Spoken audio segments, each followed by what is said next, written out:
Dehumanization, the tendency to regard other people as less than fully human, has a long and dark history that transcends any particular time, place, or culture. What conditions allow someone to discount another person's humanity? Chicago Booth's Nick Epley has been running experiments to find out. As psychologists, when we think about what is it that it means to dehumanize somebody, what we find is that it's treating other people as if they lack a mind, as if other people are incapable of thinking, like an animal maybe, or are incapable of feeling. You think of them as an object, or like a machine, or like a robot. And so we can dehumanize other people in these two different ways. And what we tend to find is that dehumanization varies quite a bit across context. That is, the degree to which we treat other people as if they are mindless isn't constant, it varies. And where it tends to show up the most are in cases where another person's mind really seems to be fundamentally different from our own, particularly in cases where another person really seems to fundamentally disagree with us about some important issues. And those are the cases of disagreement, particularly in politics these days, where we see dehumanization showing up most. I'm sensible, I'm rational, I'm okay. You folks who have these very different beliefs, you question whether you're capable of thinking or feeling like I am. This tendency may be all the more alarming given the high levels of polarization in contemporary U.S. politics and in democracies around the world.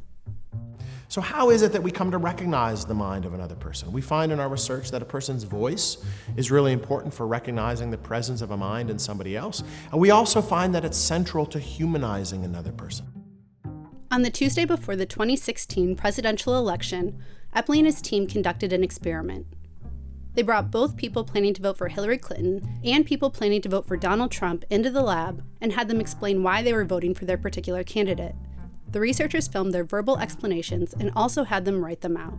And so in the video camera case, we could get 3 stimuli out of this. We could get an audio-visual stimulus, so you could see and hear the person. We could just get the audio stimulus. We strip out the person's body, and you just hear what they have to say. And we can also take a transcript of what you said. So you can just take my words out of this video, for instance, and just get a transcript. What we then did was we had observers watch or read or listen to these explanations.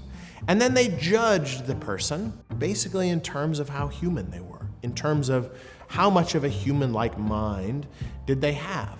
And these involved measures like how sophisticated, how thoughtful, how intelligent is this person, and also questions related to this person's emotional experience. So how capable is this person of experiencing empathy or compassion? They asked the observers about their own political preferences and then had them judge a person they either agreed or disagreed with. And so what we found here in this experiment was that the tendency to dehumanize somebody else really emerged most strongly when you read what somebody who voted for the other person had to say.